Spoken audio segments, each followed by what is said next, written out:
This episode is brought to you by Vital Farms.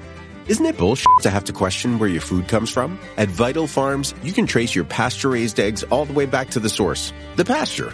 On the side of each pasture-raised carton of eggs, you'll find the name of the farm where your eggs were laid. And when you look the farm up on their website, you'll get a peek at all the sunshine, fresh air, and open space the hens enjoy. Learn more and find out where to buy them at vitalfarms.com. Vital Farms, keeping it bullshit-free. 'Tis the season to shine with H&M.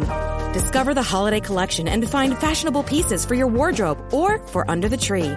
Get inspired and dazzle with this year's glam. From tuxedo styles, bow detailed pieces, impressive prints, and more.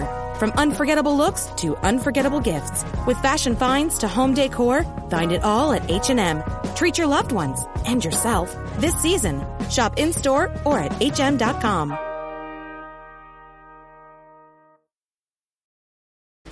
This episode is brought to you by Klaviyo, the platform that powers smarter digital relationships.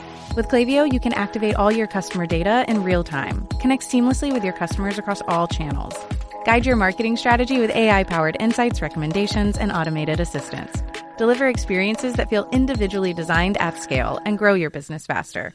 Power smarter digital relationships with Klaviyo. Learn more at klaviyo.com/Spotify. That's KLAVIYO.com/Spotify.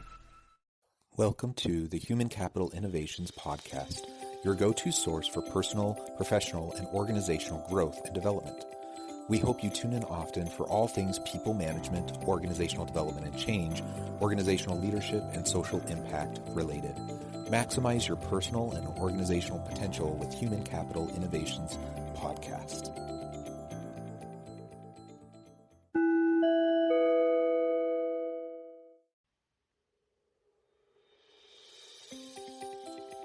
Welcome to the Human Capital Innovations Podcast.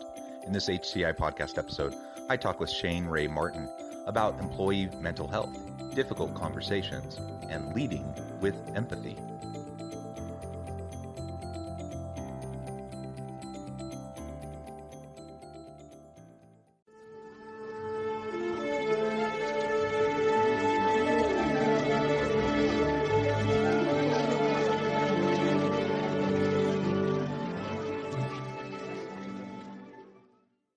Shane Ray Martin, welcome to the Human Capital Innovations Podcast. John, it's a pleasure to be here. Really looking forward to the conversation. Yeah, I'm excited to have a conversation with you today. We're going to be focusing on a really sensitive and important topic and coming at it from a unique lens. So we'll get into that in just a moment. We're going to be focusing on employee mental health, holding difficult conversations, and leading with empathy. As we get started, I wanted to share Shane's bio with everybody. Shane is the head of sales at American Negotiation Institute, where he manages client relationships and develops strategic partnerships with various companies and organizations. After struggling to have difficult conversations, he began learning about negotiation and applying his new skills in an interesting and sensitive environment at the National Suicide Hotline. With negotiation certifications from Yale University and American Negotiation Institute, he's on a mission to be a positive generational shift by helping others discover their best lives are on the other side of difficult conversations. Shane loves to fly. Using his pilot license and unpredictable flight benefits, he has visited 42 countries. That is fantastic. I love to travel.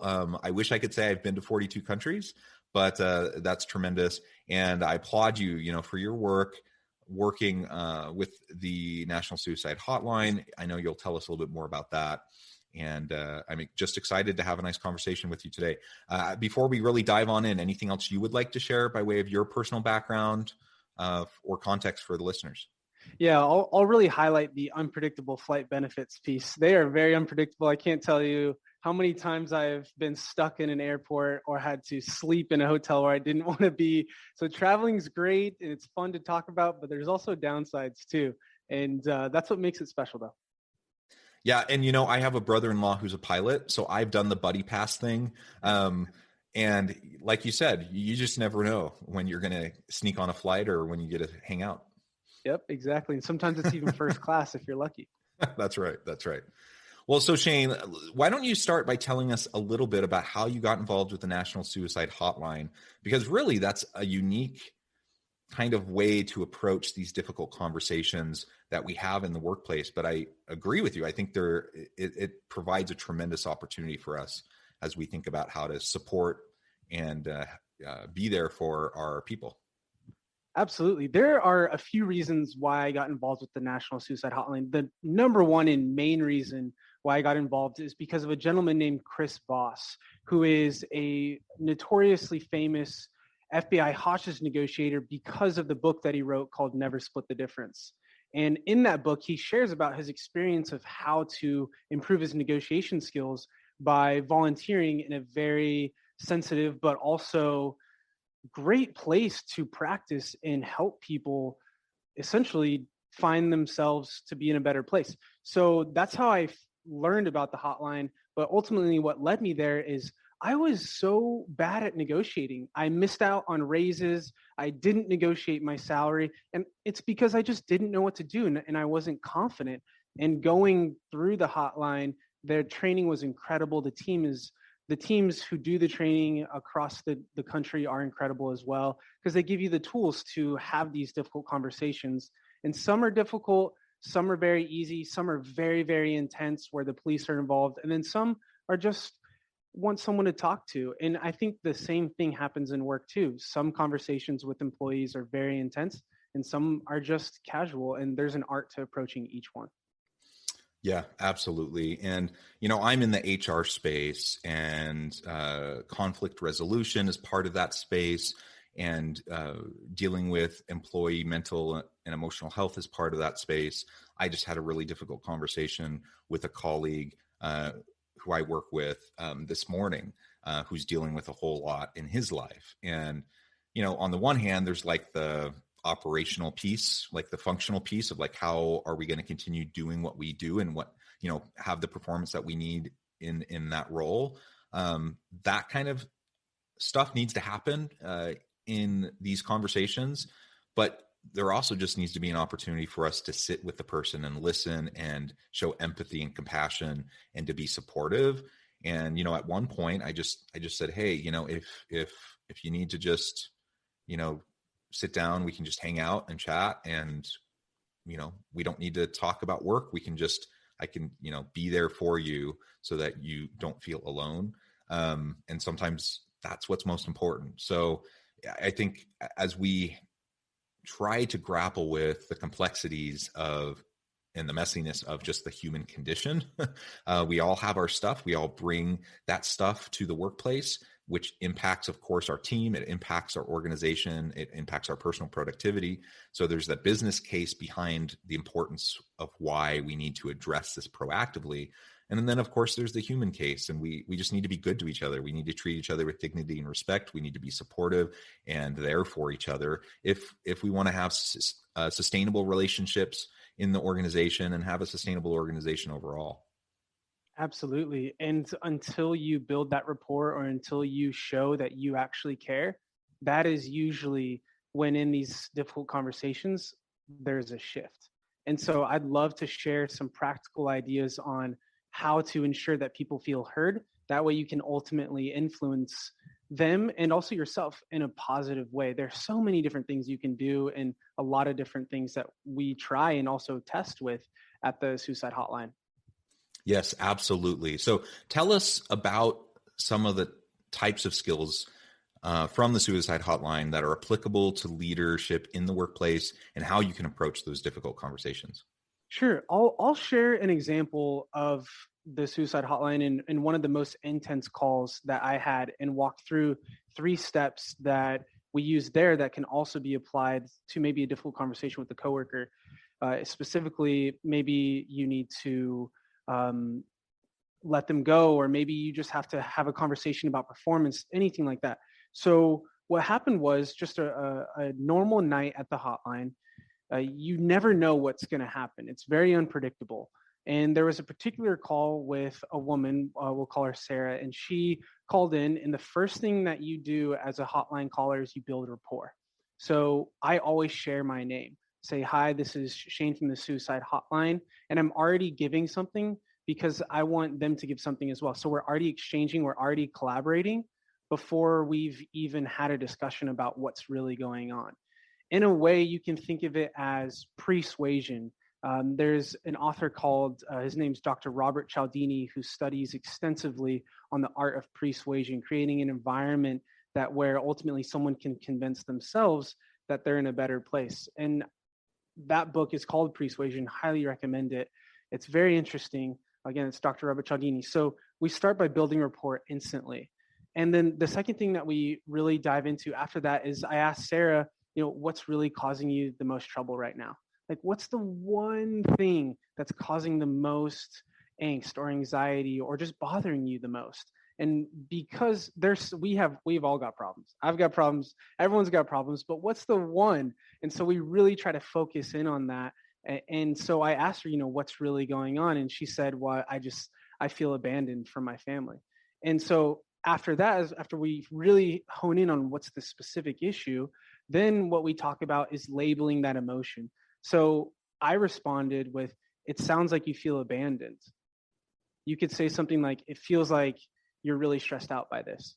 And they'll typically respond, if you do it correctly, they'll respond with, yeah, you're right. And once you do those three things of building rapport, figuring out what the real issue is, and then labeling their emotions, you're really, really set up to have a fruitful conversation that's really difficult. Yeah, and I want to point out, I'm sure you'll agree with me, but while you just laid out a process that I'm sure they train you on and that you try to implement on a regular basis, we're not talking about this stale formulaic approach to interacting with people. It's not robotic, and there has to be like a pure intention behind it, right? You're not just going through a checklist to manipulate somebody to try to get them to get to where you want them to be. That is a very different kind of a motivation. People can see through that a mile away, and you tend to make things worse if that's your approach. So having a system that is proven and that works is great, but also recognizing that we need to be human and we need to be flexible and we need to approach the individuals we interact with in these difficult conversations with sincerity, right? Oh yeah, absolutely. Always, always, always. One of the principles that we believe in is foregoing manipulation at American Negotiation Institute. And that's just the basics of being a great human, a human who believes that in fairness and in trust. And so I think that's not a thing that you decide one day and it's like that forever. It's something that you have to decide in every interaction with your employees that, hey, I am not manipulating this person. I'm just creating an environment where I want them to ultimately end up better.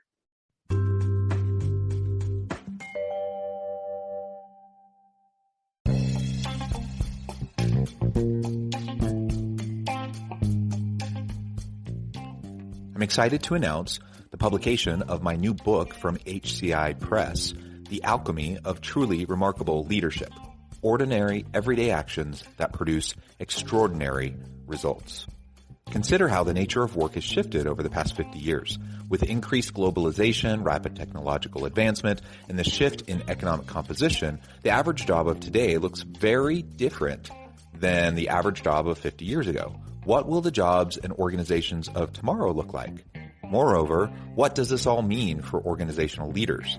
What are the core competencies and capabilities of organizations and their leadership that are prepared for continued disruption and geopolitical and socioeconomic shifts? Regardless of what the future holds, increasingly, leaders need to be socially minded, data-driven, decisive, champions of talent, and disruptors of the traditional notions of leadership, teams, organizations, and work. The Alchemy of Truly Remarkable Leadership will help you to explore your own leadership competencies and capabilities and consider ways to apply and implement them into your workplace and personal life.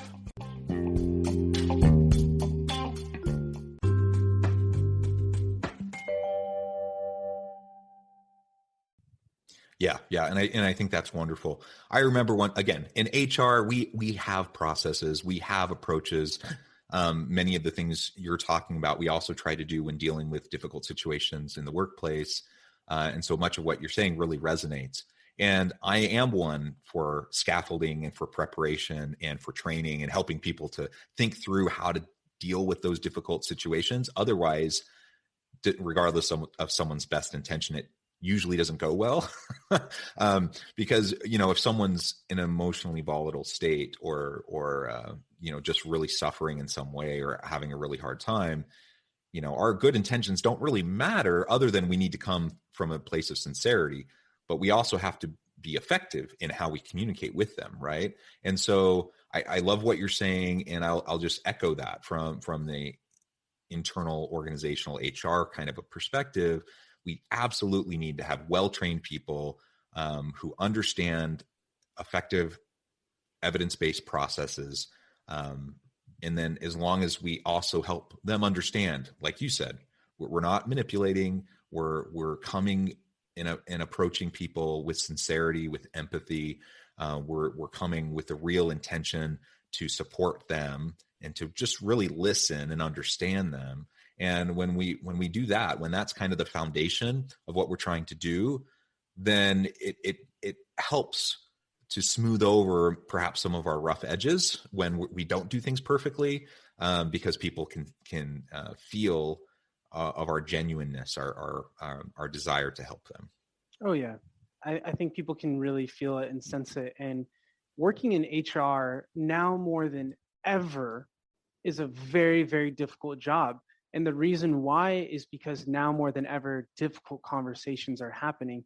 And a lot of the amazing people that we work with are forced to deal with situations where conflicts happening in the workplace, and they don't have a system, they don't have a formula, they're just doing their absolute best. And that's great until it's not, and it's too late. And so that's why we're so passionate about equipping people to have confidence in conflict, because we've been there ourselves. We know what it's like to have maybe something inappropriate said in a meeting where someone feels uncomfortable.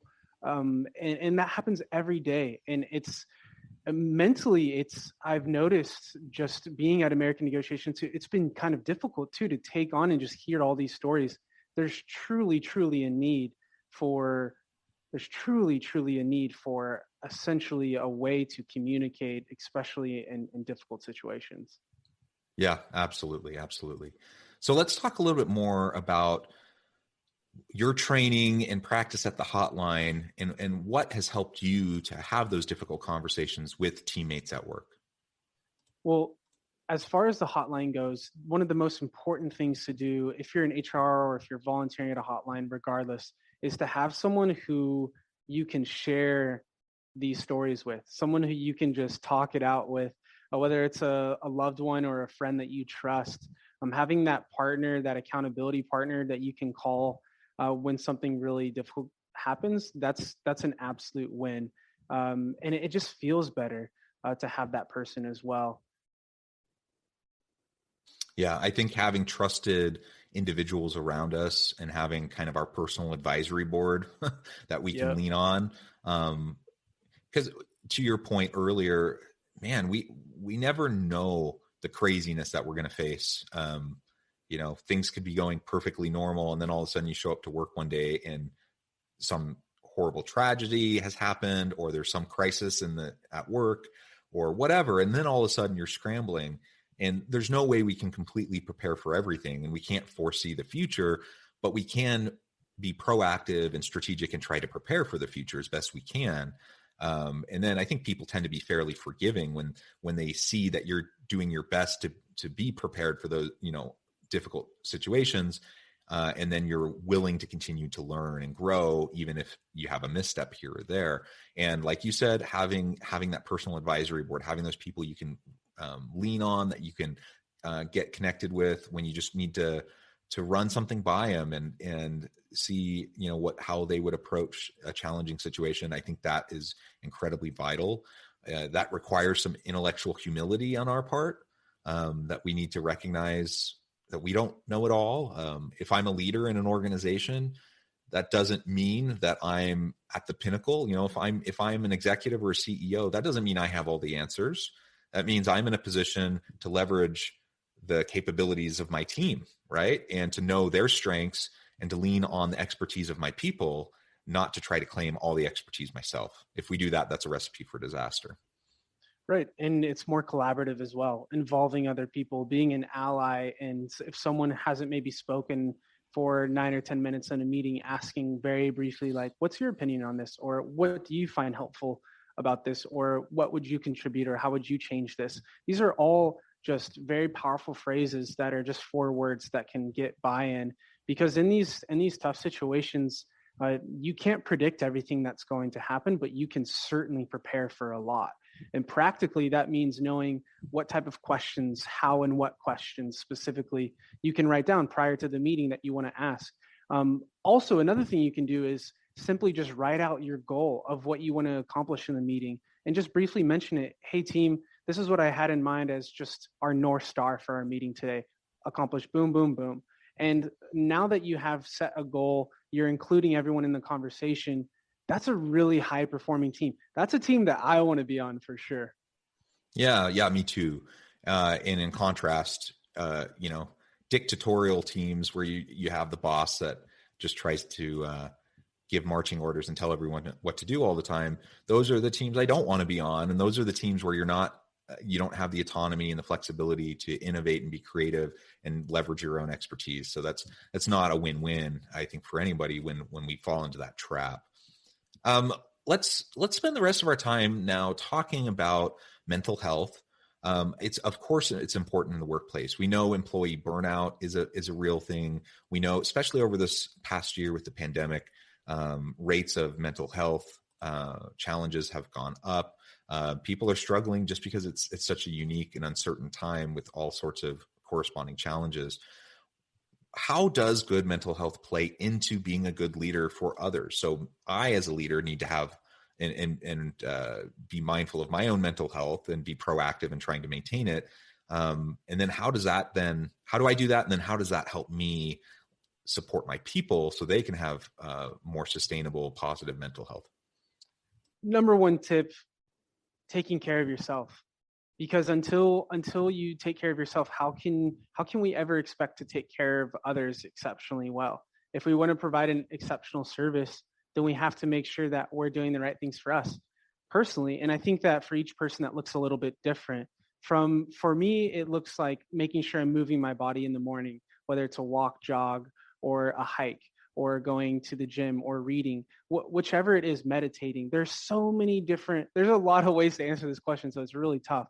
But ultimately, it's going to be different, I think, for each person. So a specific blueprint and just the biggest tip is to take care of yourself before you can take care of others. And we are always talking about that at ANI. And the metaphor we love to use is when you're on the airplane and something's happening and the mask drop down, they always instruct you to put your own mask on first before maybe helping someone else, because that way you have to breathe in order to help someone else. It's the same thing here.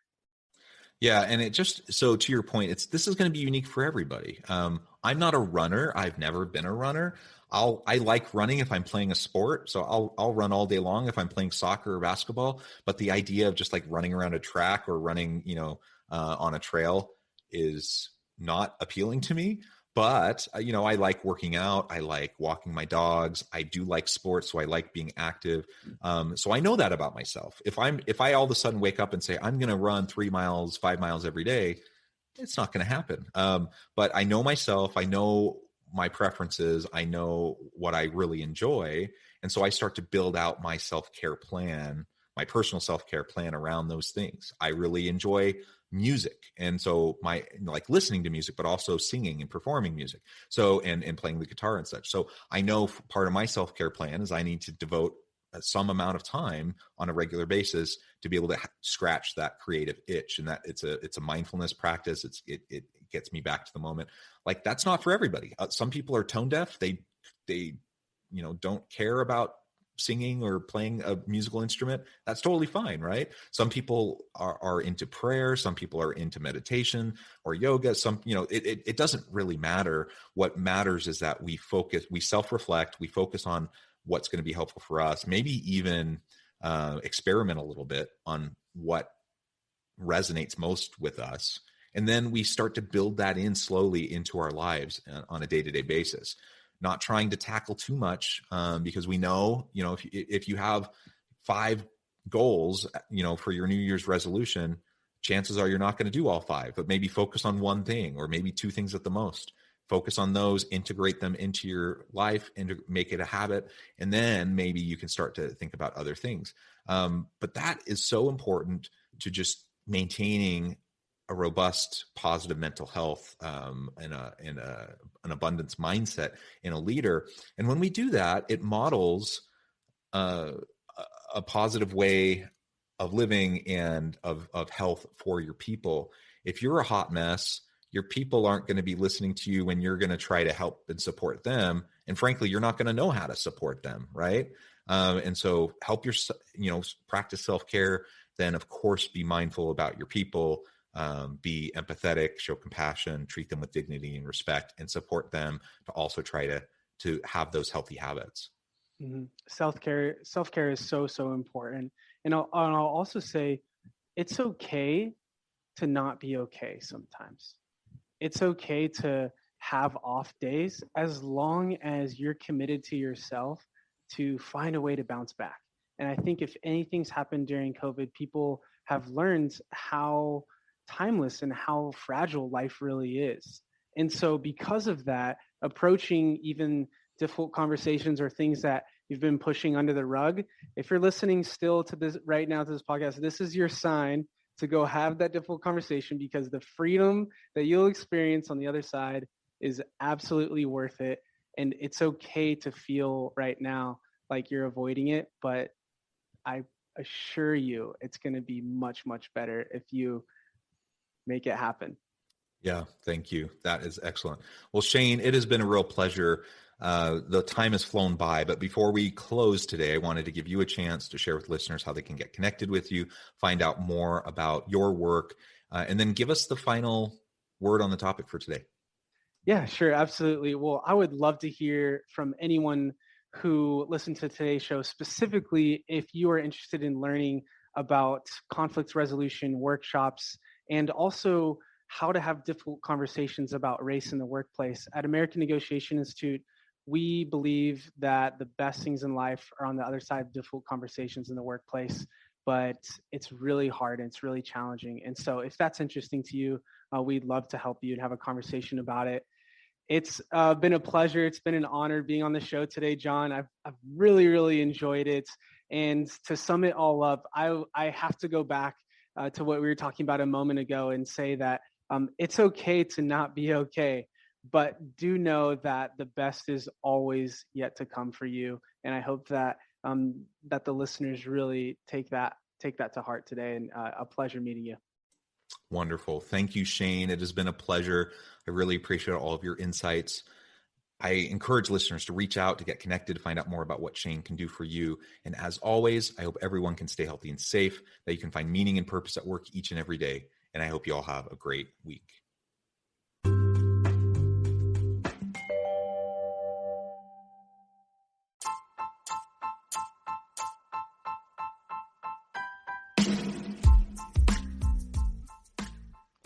We are excited about the launch of HCI's new magazine, Human Capital Leadership. Human Capital Leadership is a free, interactive e-magazine designed to help individuals, leaders, and organizations find innovative approaches to maximize their human capital potential.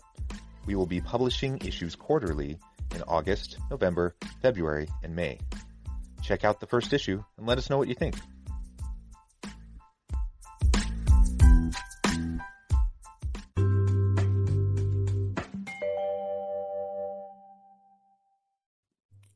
Thanks again for joining us for this episode of the Human Capital Innovations Podcast. I hope you stay healthy and safe and that you have a great week.